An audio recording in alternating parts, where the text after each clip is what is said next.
Redditors who go into people's houses for their job, what is the strangest or creepiest thing you've ever seen or experienced? I own and operate my own HVAC company. That experience, combined with working for other, larger contractors over the last 10 plus years, has had me work in thousands of people's homes doing service and sales throughout a very large service area. I've been in homes ranging from multi-million-dollar homes, where I don't even meet the owner because they want privacy, to single-wide trailers where there may have been a meth lab in the back room. The creepiest thing happened when I was in my very early 20s, fresh into the trade. Pulled up to a manufactured home secluded in the backcountry, that had boarded windows and no stairs to the porch. Thinking I was at the wrong house, I started pulling away when a huge 30-year-old man came running out, yelling to me that I was in the right place. I walk into the home and am overwhelmed with a putrid stench. The house isn't filthy, but it's cluttered into the point of borderline hoarder status. While I'm working on the furnace, the dude is playing Call of Duty on a 60+ flat screen, at full volume/bass on a very loud surround sound. The dude was so caught up in action he was screaming at the TV like he was in live combat. When I finish up diagnosing the problem, I walk into the living room, and the dude looks at me like he forgot I was there with a terrified look on his face. I ask if I can talk to him for a minute so I can give him the rundown and quote. He walks up to me, and as I start explaining the work done and quote, it's like I'm talking to a brick wall, complete nothingness in his eyes. After I finish talking, he just stares at me through an awkwardly long moment of silence. I kinda wave at him like, hey man, you alright? Eventually, he snaps out of it and just hands me a credit card. So, I tell him, okay, let me do the repairs, and we'll square up the bill after. He nods, goes back to the couch, and cranks the Call of Duty again. I finish the work and walk back in the living room with the invoice, and this time he jumps up and yells, what the duck man? You can't just walk up behind me like that. Dumbfounded, I apologized and let him know I was done with the work. He signs the invoice. I give him his copy.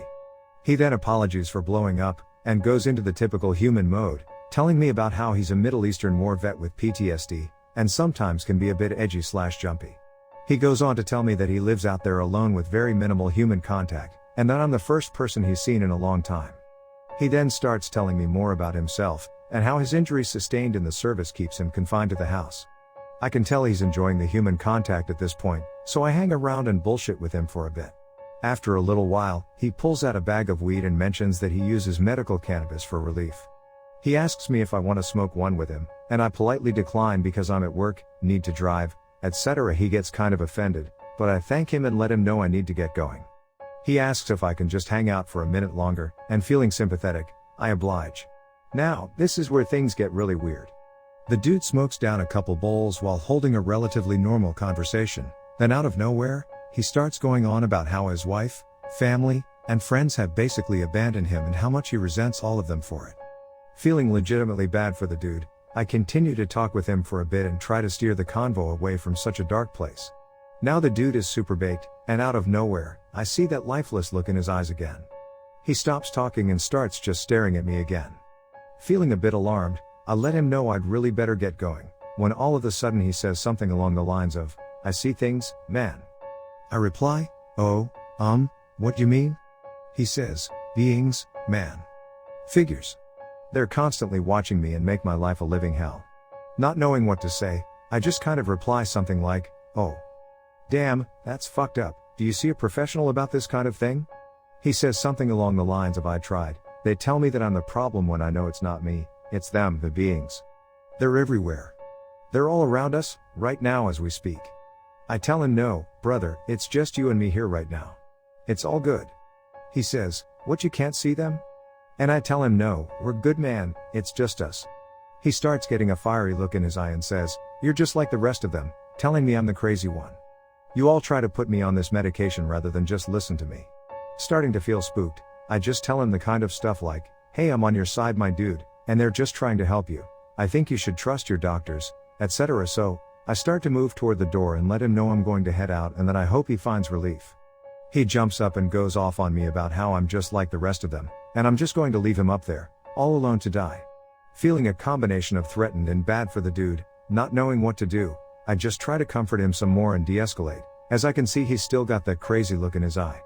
He follows me toward the door, rambling more about the things he sees and how everyone is against him.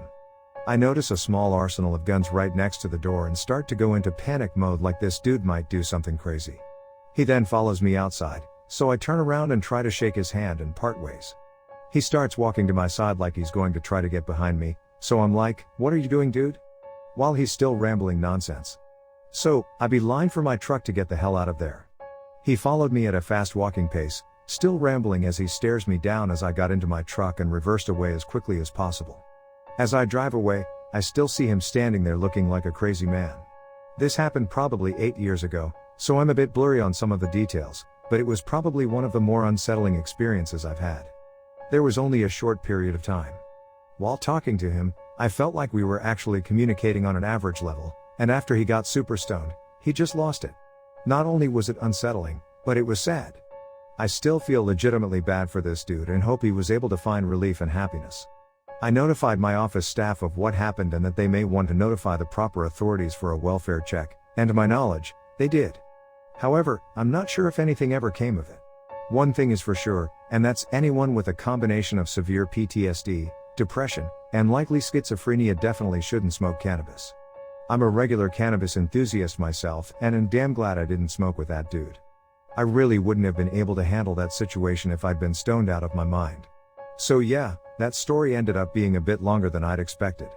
I've had all sorts of crazy things happen while working in people's homes, but that one really sticks out in my mind. Dead body might not really be surprising here, but I still can't eat certain foods after experiencing it, and certain smells make me sick, too. I was working for a condo building, letting air conditioning guys look at units within condos. I was just a key holder. One of the last units of the day was a condo. I knocked on the door, no answer, opened the door, immediate waft of foul smell. Just some rotten eggs, maybe? Enter the unit, see some moldy bread on the counter, sweaty looking cake, condensation, on the stove. It's pretty rank in here, I say to the guys. I look into the bedroom and see an older black woman with kind of a bad blonde-eyed job, hunched over in bed, in a bit of a yoga pose. Sat up in bed, but head at feet, legs crossed. I'm immediately embarrassed. "Sorry ma'am, I didn't know you were home," I said. No movement. I take a step closer. "Ma'am? She's dead, dude," one of the air conditioning guys says as he hurries out of the unit. His only evidence is the smell, and my tone of voice when I said, "Ma'am." I step a little closer. The woman's skin is bruised and has moldy patches on it. This is not a yoga pose. This is a settling into the bed pose. Some facts I later learned from the police: she's a young Caucasian blonde woman, i.e. not an older black woman. Last diary entry 10 days prior, pill bottles, and last will and testament on the bedside table. Food I can't eat, wonton soup, first thing I tried to eat, 8 hours later. Smell I can't handle, dirty fridge, like moldy items left by a careless coworker. I also no longer fantasize about how cool the zombie apocalypse would be. Back when I was a door-to-door salesman, I had a bunch of odd experiences, ranging from the mildly odd to the terrifying. One dude decided to give me a tour of the giant backyard shed he used for fermenting wine. It was actually pretty interesting. He explained a lot about how he did it and what it was like running a home winery. Didn't buy anything from me, though. One dude did buy stuff from me, waited until I stepped out to print him his receipt, and was waiting for me wearing nothing but a, very short, bathrobe. That just so happened to fall open as he was receiving his receipt. He then asked if I'd like to stay for coffee, but I did not. One dude invited me in, waited until I'd walked into his front room, then locked the door and blocked the doorway. He then just started screaming at me. He was screaming about how you're right out of school, right, and you think you know everything, and you don't know anything. You're just a naive idiot, and you think you know the world. This went on for 5 minutes. He never physically touched me, but he screamed at me the entire time, and it was terrifying.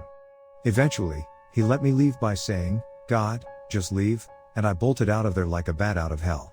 I still wonder what the hell that guy's deal was. A few years ago, I volunteered with the city council, helping people clean their houses after the neighborhood I lived in had been flooded. One house belonged to a Chinese couple who ran the local convenience store. They had asked our crew to help remove water-damaged carpet from the ground floor rooms of their house so it could be thrown away. As we removed this carpet, we realized that it ran in one piece under a closed door and into a locked room. So, we asked the lady of the house if she wanted us to cut it off at the door and leave whatever was in the locked room behind, or if she wanted to open the room and have us remove the carpet in there also. She responded, "I'll check with my husband what to do. That's his special room." This led to some nervously puzzled looks from our crew. What does a middle-aged Chinese man who owns a convenience store keep in his special room?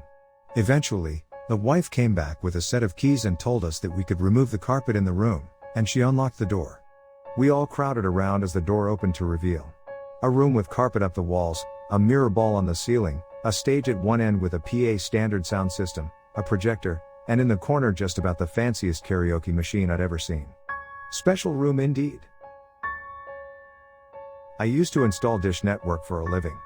I was installing for an elderly lady, who complained that her sister's TV always showed the same thing hers did. I had a 2 TV installation order, so I figured that would be okay. I finished the installation and demonstrated the system when she looked at the full-length mirror and complained that her sister's TV was still showing the same thing. I noped out of there as quick as I could, and left notes on the account in case she called in.